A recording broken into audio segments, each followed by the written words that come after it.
एक कहावत है, गेहूं के साथ घुन भी पिसता है। लेकिन यहाँ पे स्टोरी इंटरेस्टिंग है कि क्या वो घुन है या रियलिटी में गेहूं है। जानते हैं सब कुछ। मैं मुकुल अग्रवाल आपका आप ही के YouTube चैनल में स्वागत करता हूं। जो भी नए लोग हों जरूर चैनल को सब्सक्राइब करें, क्योंकि बहुत ही इंफॉर्मेटिव वीडियो बनाते हैं बिल्कुल आपकी भाषा में, जो आपको बिल्कुल आसानी से समझ में आ सके और आपको लर्निंग के साथ अर्निंग भी मिलती रहे। ये हमारी कोशिश है कि आप सीखते भी रहें और कमाते भी रहें, क्योंकि यही एक मकसद होता है हर ट्रेडर और इन्वेस्टर का।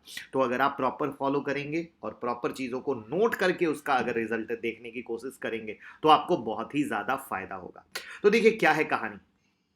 सुप्रीम कोर्ट के एक फैसले पर अटकी है टेलीकॉम सेक्टर की सांसें। यस, देखिए अभी तक परेशानी की जब भी आप खबर सुनते थे किसकी किसकी, वोडाफोन आइडिया की सुनते थे। लेकिन अब चक्कर ये जियो और एयरटेल पे भी आ चुका है, क्योंकि सुप्रीम कोर्ट ने अपने फैसले का जो लेवल है उसको बढ़ाने की बात की है और इसमें पिछले 20 साल के पूरे एजीआर बकाए की बात की है। यस, पिछले 20 साल के। और जो मुझे पुराना फॉलो करते होंगे, मैंने कहा था ये केस में टाइम लग रहा है, लेकिन जो चीज मैं ऑब्जर्व कर पा रहा हूं सुप्रीम कोर्ट की, वो बहुत ही क्लियर दिख रहे हैं। और जिस तरीके से उनका डंडा चल रहा है वो कुछ बड़ा गेम होने वाला है, बशर्ते कि इंटरनली कुछ गड़बड़ ना हो जाए, क्योंकि अभी तक तो रियलिटी में कुछ बड़ा गेम लग रहा है।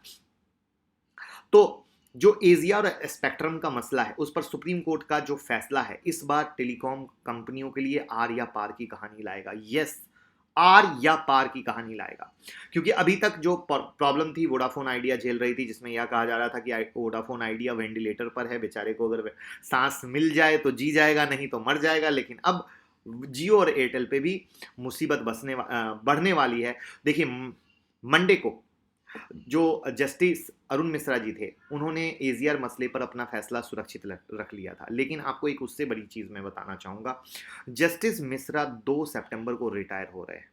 और जो खबर है वो ये है कि उनके रिटायरमेंट से पहले ये फैसला आने की बात आ सकती है, क्योंकि वो चाहते हैं, या जो इंटरनल खबर है कि वो रिटायरमेंट से पहले कुछ ऐसा फैसला देके जाएं जो लोग याद रखें। और ऐसा होता है जब कोई बड़े पदवी के लोग रहते हैं तो वो चाहते हैं कि हम अपने जीते जी कर जाएं जो लोग याद रखें, और कुछ ऐसा ही कहानी चल रही है। तो उस कहानी में अगर 20 साल तक के पूरे एजीआर की बात आएगी तो 15 टेलीकॉम कंपनियों में से 5 ने अभी तक सिर्फ 30,250 करोड़ की रकम चुकाई है। जबकि पता है टेलीकॉम विभाग का पूरा बकाया कितना है?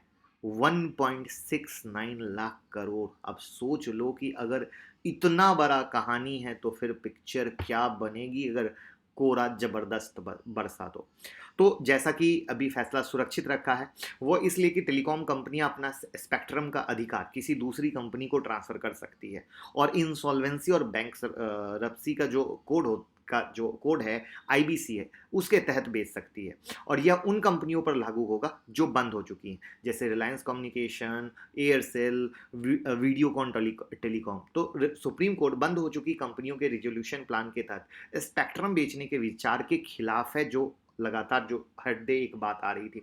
क्योंकि इसका पूरा पैसा क्या होगा? कर्जदाता बैंक के पास चला जाएगा और टेलीकॉम विभाग को एजीआर का बकाया मिलेगा ही नहीं। और सरकार चाहती है कि टेलीकॉम विभाग को भी पैसा मिले। अब यहाँ पे कंपनियों का तर्क क्या है कि दूरसंचार विभाग ने भी इस आधार पे एयरसेल और जो आरकॉम के रिजोल्यूशन प्लान है उसका विरोध किया है, क्योंकि उन्हें भी पता है कि अगर इस तरीके से पैसा चल गया तो उनका पैसा फंस जाएगा। लेकिन टेलीकॉम कंपनी का कहना है कि दूरसंचार विभाग के लाइसेंस एग्रीमेंट के तहत उन्हें स्पेक्ट्रम ट्रांसफर करने का अधिकार है और विभाग की मंजूरी के बाद वे इसे बेच सकते हैं। अब देखने वाली बात होगी कि ये जो कहा गया है लाइसेंस एग्रीमेंट वाला पॉइंट है, ये किस तरीके से आगे निकल के आता है, क्योंकि कंपनियों का कहना है कि उन्होंने स्पेक्ट्रम का इस्तेमाल बैंक से लोन के लिए जमानत के रूप में किया है और यह उनके बहे खाते में एक एसेट के रूप में कर्ज था और उनके पास इसे किसी को भी ट्रांसफर करने का अधिकार है, लेकिन दूरसंचार विभाग की मंजूरी के बाद। और सुप्रीम कोर्ट के फैसले का तीसरा सबसे इंपॉर्टेंट हिस्सा है जियो और एयरटेल के लिए एजीआर की देनदारी तय करना, जो अभी तक इंजॉयमेंट में थे कि हमें तो कुछ देना ही नहीं है। उस स्पेक्ट्रम के लिए जो बंद हो चुकी कंपनियों से उन्हें मिला है। जियो ने साल 2016 में आरकॉम के साथ स्पेक्ट्रम ट्रेडिंग और सेग्रीमेंट शेयरिंग का एग्रीमेंट किया, और एयरटेल को एयरसेल और वोडाफोन वीडियोकॉन टेलीकॉम से स्पेक्ट्रम मिले थे। तो कोर्ट का अभी तक यह स्पष्ट रुख है कि स्पेक्ट्रम से पहले एजीआर का बकाया निपटाया जाए, और बंद हो चुकी कंपनियां जो हैं वो इसे इस हालत में है नहीं कि कर पाएं। तो देखने की बात है कि ये किस तरीके से हो चुकी है, क्योंकि अगर वो नहीं करती हैं तो एयरटेल और जियो चुकाएं, क्योंकि वो यूज कर रही हैं।